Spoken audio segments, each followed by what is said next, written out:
तो स्वागत है आप सभी का आपके चैनल स्टडी गुरुकुल 2.5 मिलियन में। आज की हमारी क्लास है यूपी ट्रिपल एससी पेट 2023 का जीके जीएस का प्रैक्टिस सेट 9, है ना। अगर आप लोगों को पीडीएफ प्राप्त करना है तो नीचे डिस्क्रिप्शन में जो लिंक दिया गया है वहां से जाकर आप फ्री डाउनलोड कर सकते हैं। हमारे चैनल पर नए हैं तो इसे सब्सक्राइब करना ना भूलें। चलिए इसी के साथ हम देखते हैं कि हमारा पहला क्वेश्चन कौन सा है।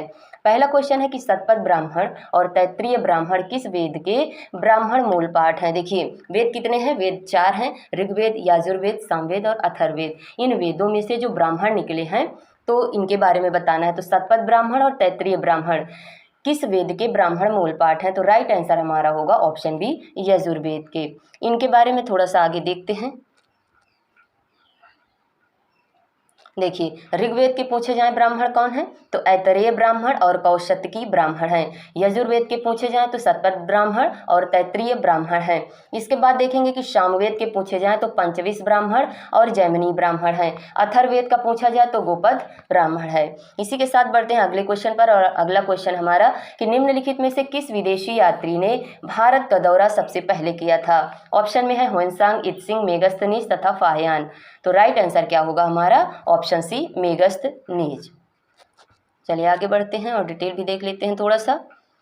क्या दिया गया है कि दिए गए विकल्पों में से मेगस्थनीज सर्वप्रथम भारत आया था। मेगस्थनीज यूनानी शासक सेल्यूकस निकेटर का क्या था, राजदूत था, जो चंद्रगुप्त मौर्य के दरबार में आया था। इसने अपनी पुस्तक अर्थात किसकी, मेगस्थनीज की पुस्तिका का नाम क्या है, इंडिका में मौर्य युगीन समाज एवं प्रशासन के विषय में लिखा है।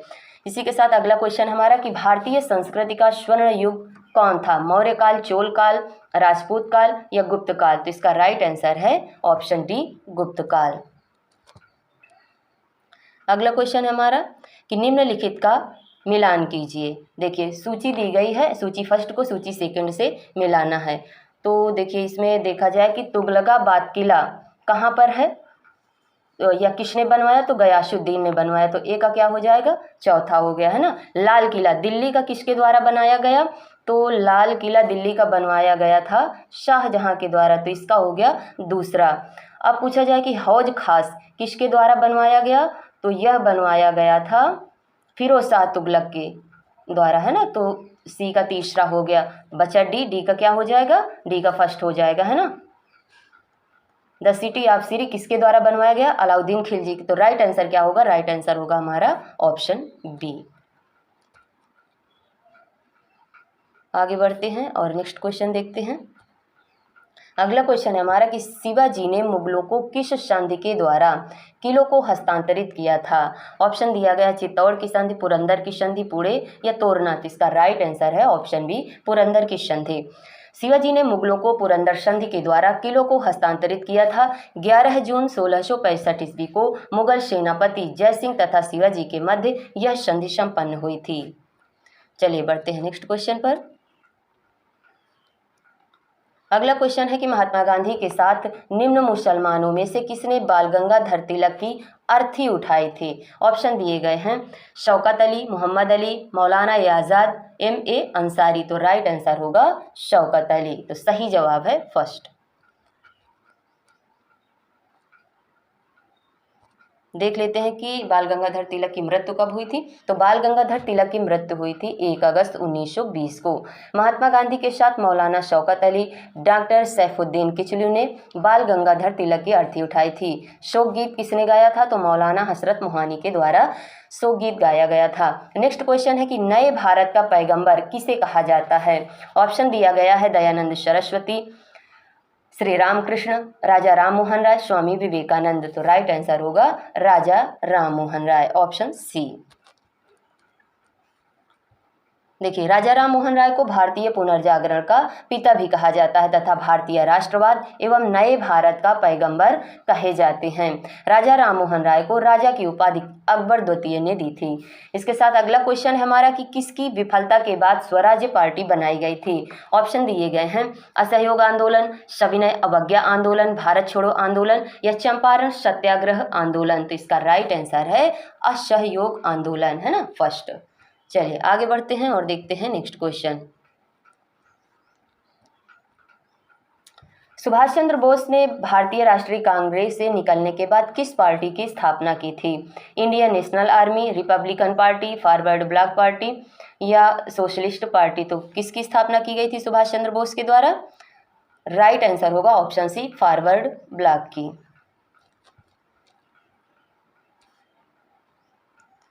सुभाष चंद्र बोस ने कांग्रेस के त्रिपुरी अधिवेशन 1939 में गांधी जी से मतभेद होने के बाद फॉरवर्ड ब्लॉक पार्टी की स्थापना की थी। नेक्स्ट क्वेश्चन है हमारा कि दी गई घटनाओं के निम्नलिखित कालानुक्रमों में से कौन सा सही है? ऑप्शन दिए गए हैं द क्रिप्स मिशन, सविनय अवज्ञा आंदोलन, द कैबिनेट मिशन प्लान। आगे दिया गया सविनय अवज्ञा आंदोलन, the Cripps mission, the cabinet mission plan. मतलब सबसे पहले क्या आया था, इसके बाद क्या हुआ, ये बताना है हमको, है ना।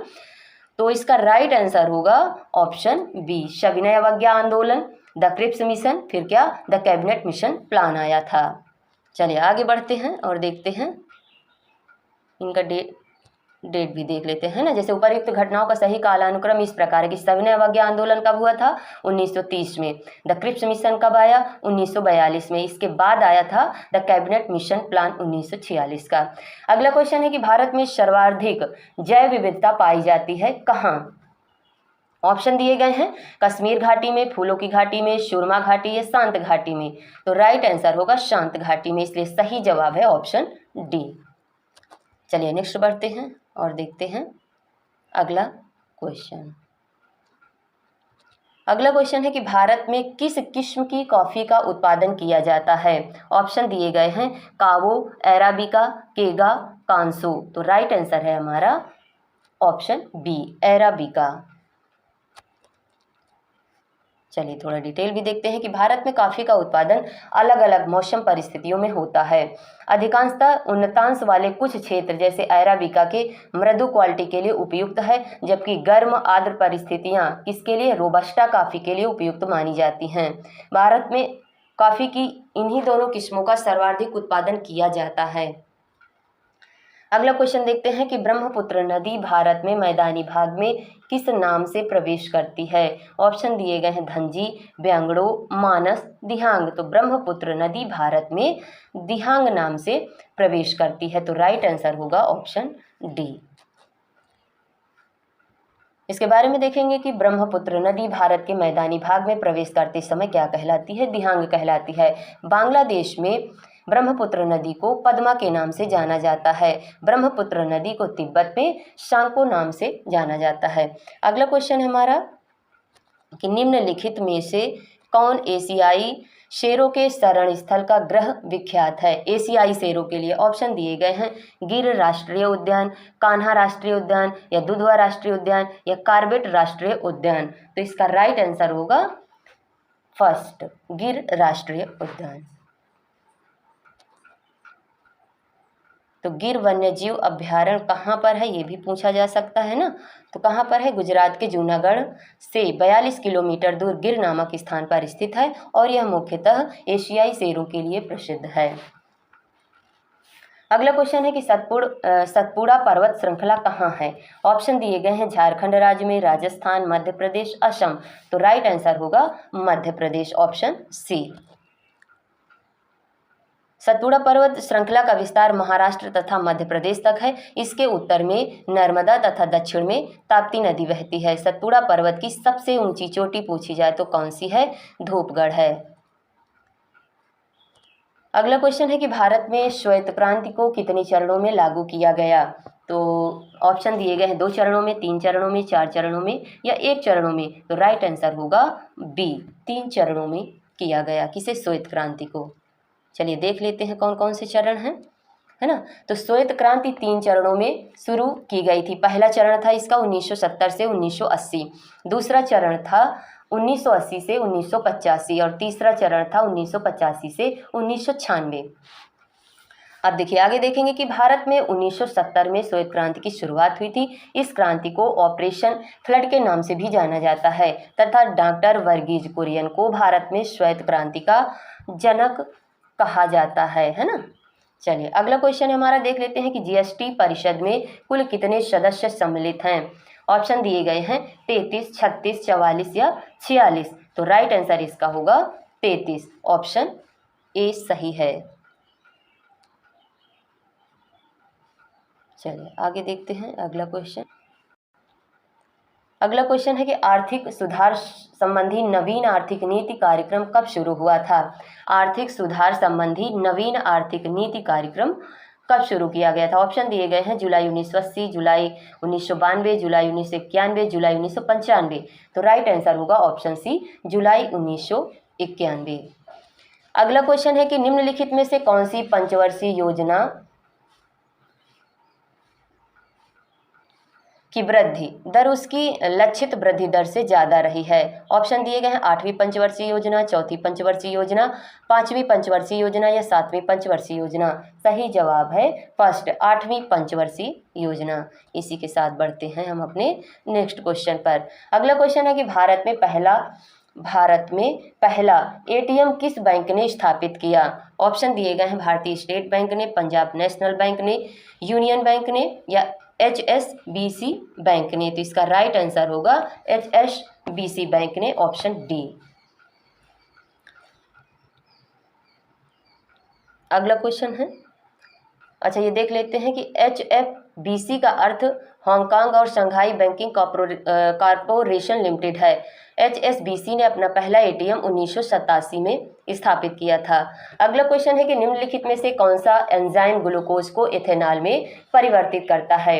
एंजाइम दिया गया है जाइमेज या इन्वर्टेज, माल्टेज या डाइस्टेज। इसका राइट आंसर होगा फर्स्ट, जाइमेज। अगला क्वेश्चन है, एक स्वस्थ वयस्क मनुष्य के शरीर में रक्त की सामान्य मात्रा कितनी होती है। ऑप्शन दिए गए हैं 4 से 5 लीटर, 8 से 10 लीटर, 5 से 6 लीटर, 10 से 12 लीटर। तो राइट आंसर है 5 से 6 लीटर, ऑप्शन सी इसका सही जवाब है। एक स्वस्थ वयस्क मनुष्य के शरीर में रक्त की सामान्य मात्रा लगभग 5 से 6 लीटर होती है, जो शरीर के भार का लगभग 7-8% होता है। रक्त एक गाढ़ा चिपचिपा एवं लाल रंग का तरल संयोजी ऊतक है, जिसका पीएच मान पूछा जाए तो कितना है, 7.4 होता है। अगला क्वेश्चन है कि ध्वनि प्रदूषण अर्थात स्तर की इकाई क्या है। ऑप्शन दिए गए हैं डेसिबल, पीपीएम, डॉप्शन, उपरोक्त में से कोई नहीं। तो ध्वनि प्रदूषण की जो इकाई है इसका राइट आंसर होगा डेसिबल, फर्स्ट इसका सही जवाब है। ये भी आप देखते चलिए। चलिए अगला क्वेश्चन है, खाना बनाने के लिए घरों में प्रयोग की जाने वाली गैस का मिश्रण कौन सा है। ऑप्शन में दिए गए हैं ब्यूटेन व हाइड्रोजन का, ब्यूटेन व ऑक्सीजन का, ब्यूटेन व प्रोपेन का, मीथेन व ऑक्सीजन का। तो इसका राइट आंसर क्या होगा, ऑप्शन सी, ब्यूटेन व प्रोपेन का। चलिए आगे बढ़ते हैं और देखते हैं कि नेक्स्ट क्वेश्चन कौन सा है। अगला क्वेश्चन है कि भारत में राष्ट्रीय पशु का वैज्ञानिक नाम क्या है। ऑप्शन दिए गए हैं, ऑप्शन देख लेते हैं। पैंथेरा लियो है, पैंथेरा टाइग्रिस। तो इसका राइट आंसर है ऑप्शन बी, क्या है, पैंथेरा टाइग्रिस। किसका, भारत के राष्ट्रीय पशु का वैज्ञानिक नाम।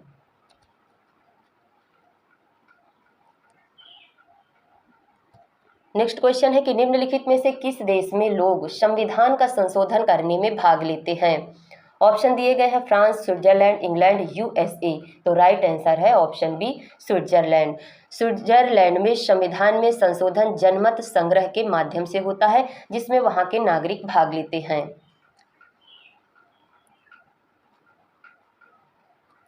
अगला क्वेश्चन है कि निम्नलिखित में से कौन सा अधिकार अभी भारतीय संविधान द्वारा मौलिक अधिकार के रूप में नहीं दिया गया है।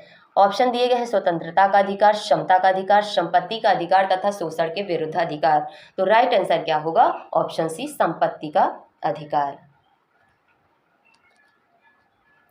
देखिए, संपत्ति का अधिकार प्रारंभ में भारतीय संविधान के मौलिक अधिकारों के अंतर्गत शामिल था, परंतु 44वें संविधान संशोधन कब 1978 द्वारा इसे मौलिक अधिकारों की सूची से हटा दिया गया तथा वर्तमान में यह अनुच्छेद 300 का के अधीन एक विधिक अधिकार है। अगला क्वेश्चन है हमारा कि संविधान का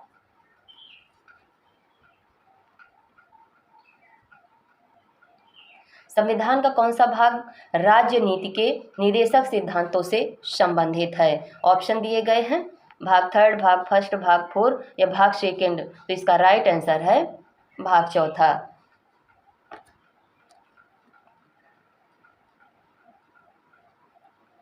अगला क्वेश्चन देखते हैं। अगला क्वेश्चन है हमारा कि राष्ट्रपति द्वारा राष्ट्रीय आपात स्थिति की घोषणा किए जाने के बाद किस अवधि तक उसका अनुमोदन संसद के प्रत्येक सदन द्वारा होना चाहिए?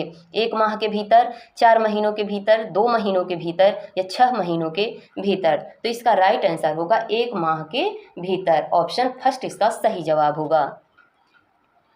आगे बढ़ते हैं और नेक्स्ट क्वेश्चन देखते हैं। दक्षिणी भारत में दांडी मार्च का संचालन किसने किया था? कहाँ का पूछा गया है? दक्षिणी भारत का। ऑप्शन दिए गए हैं के कामराज, भक्त वत्सलम, राजाजी, टी प्रकाशम। तो दक्षिणी भारत में दांडी मार्च का संचालन किया था राजाजी ने। राइट आंसर है ऑप्शन सी। चक्रवर्ती राजगोपालाचारी अर्थात राजाजी द्वारा महात्मा गांधी के नमक सत्याग्रह के अनुकरण में दक्षिणी भारत के दांडी मार्च का संचालन किया गया।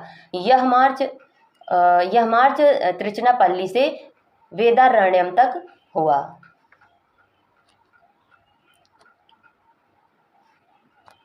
नेक्स्ट क्वेश्चन है कि भारत के सबसे पूर्वोत्तर भाग तक कौन सा राज्य विस्तारित है?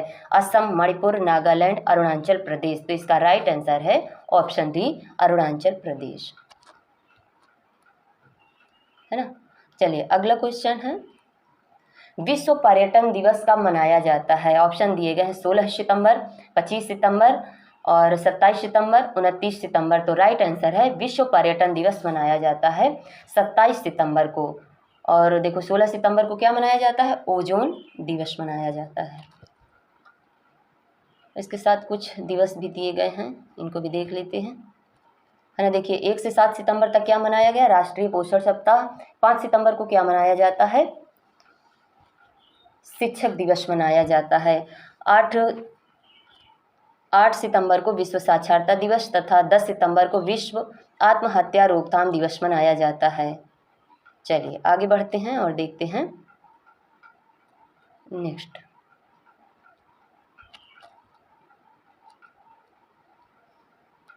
अगला क्वेश्चन है कि अंतर्राष्ट्रीय परमाणु ऊर्जा अभिकरण का मुख्यालय कहाँ है?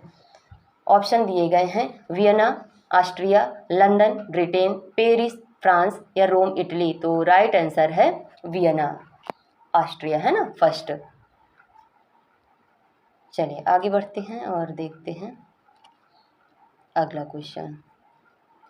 अगला क्वेश्चन है कि आगा खान महल किस राज्य में स्थित है? ऑप्शन दिए गए हैं कर्नाटक, छत्तीसगढ़, बिहार, महाराष्ट्र। तो आगा खान महल किस राज्य में है? महाराष्ट्र में। राइट आंसर है ऑप्शन डी। इसी के साथ अगला क्वेश्चन है कि देवी पाटन मेला कहाँ लगाया जाता है? ऑप्शन दिए गए हैं बलरामपुर में, वाराणसी में, गोरखपुर, मेरठ। तो राइट आंसर क्या होगा? राइट आंसर होगा बलरामपुर। चलिए आगे बढ़ते हैं और देखते हैं कि नेक्स्ट क्वेश्चन कौन सा है। नेक्स्ट क्वेश्चन दिया गया है कि रग्बी फुटबॉल में एक पक्ष में खिलाड़ियों की संख्या कितनी होती है? रग्बी फुटबॉल में एक पक्ष में खिलाड़ियों की संख्या कितनी है? ऑप्शन दिए गए हैं 11, 15, 9, 8। तो राइट आंसर है ऑप्शन बी, 15 होते हैं। चलिए आगे बढ़ते हैं और देखते हैं अगला क्वेश्चन। अगला क्वेश्चन है कि ग्लिम्पसेस ऑफ वर्ल्ड हिस्ट्री के लेखक कौन है? वल्लभ भाई पटेल, जवाहरलाल नेहरू, बाल गंगाधर तिलक, स्वामी विवेकानंद। तो राइट आंसर है जवाहरलाल नेहरू। चलिए इसी के साथ बढ़ते हैं अगले क्वेश्चन पर। अगला क्वेश्चन हमारा, राष्ट्रीय पर्यावरण शोध संस्थान कहाँ पर स्थित है? देहरादून, कोयम्बटूर, नागपुर, बेंगलुरु। तो राइट आंसर है इसका ऑप्शन सी, नागपुर में क्या है? राष्ट्रीय पर्यावरण शोध संस्थान। इसी के साथ बढ़ते हैं अगले क्वेश्चन पर। और अगला क्वेश्चन है हमारा कि प्रित्जकर पुरस्कार किस क्षेत्र में दिया जाता है? ऑप्शन दिए गए हैं वास्तुकला, गणित, खेल, इनमें से कोई नहीं। तो राइट आंसर होगा फर्स्ट, वास्तुकला में। आगे बढ़ते हैं और अगला क्वेश्चन देखते हैं कि भारत में पहला जैव मंडलीय आरक्षित क्षेत्र कहाँ स्थापित हुआ था? सतपुड़ा में, नीलगिरी में, अरावली में, विंध्याचल में। तो राइट आंसर इसका होगा नीलगिरी में। ऑप्शन बी इसका सही जवाब है। आगे बढ़ते हैं और आगे देखते हैं कि अगला क्वेश्चन है। अगला क्वेश्चन है कि भारत ने किस देश के साथ मिलकर सेमीकंडक्टर पारिस्थितिकी तंत्र विकसित करने के लिए समझौते पर हस्ताक्षर किए हैं? तो किसके साथ किया है भारत ने? जापान के साथ मिलकर। राइट आंसर है ऑप्शन सी। आगे बढ़ते हैं और देखते हैं अगला क्वेश्चन। अगला क्वेश्चन है कि हाल ही में एज द व्हील टर्न्स नामक पुस्तक का अनावरण किसके द्वारा किया गया है? तो किसके द्वारा किया गया है? राइट आंसर होगा ऑप्शन बी, वेंकैया नायडू के द्वारा। और ये पुस्तक किसके द्वारा लिखी गई? एज द व्हील टर्न्स नामक पुस्तक लिखी गई है रंजीत प्रताप के द्वारा। आगे बढ़ते हैं और अगला क्वेश्चन देखते हैं कि माइल्स फ्रैंकलिन साहित्यिक पुरस्कार 2023 किसे प्रदान किया गया है? तो माइल्स फ्रैंकलिन साहित्यिक पुरस्कार 2023 मिला है शंकरी चंद्रन को। तो सही जवाब है हमारा ऑप्शन डी। आगे बढ़ते हैं और देखते हैं अगला क्वेश्चन। अगला क्वेश्चन है हमारा कि किस भारतीय रेलवे स्टेशन को यूनेस्को द्वारा एशिया प्रशांत सांस्कृतिक विरासत पुरस्कार प्रदान किया गया है? किसे किया गया है? तो इसका राइट आंसर है फर्स्ट, बायकुला रेलवे स्टेशन को। आगे बढ़ते हैं और देखते हैं नेक्स्ट क्वेश्चन। नेक्स्ट क्वेश्चन है हमारा कि हाल ही में चर्चा में रहा अकीरा क्या है? एक वायरस है, एंटीवायरस है, मिसाइल है या ऑपरेटिंग सिस्टम है? तो अकीरा क्या है? अकीरा एक वायरस है। सही जवाब हमारा होगा फर्स्ट। आगे बढ़ते हैं और देखते हैं अगला question. World cities culture forum में शामिल होने वाला भारत का पहला शहर कौन सा बना है? वर्ल्ड सिटीज कल्चर फोरम में शामिल होने वाला भारत का पहला शहर कौन सा बना है? तो राइट आंसर होगा भारत का बंगलुरु शहर। आगे बढ़ते हैं और देखते हैं नेक्स्ट क्वेश्चन। हाल ही में भारत के किसी भी राज्य के दूसरे लंबे समय तक मुख्यमंत्री रहने वाले व्यक्ति कौन बने हैं? ऑप्शन दिए गए हैं योगी आदित्यनाथ, हेमंत बिश्व शर्मा, नवीन पटनायक, अरविंद केजरीवाल। तो इसका राइट आंसर है नवीन पटनायक। चलिए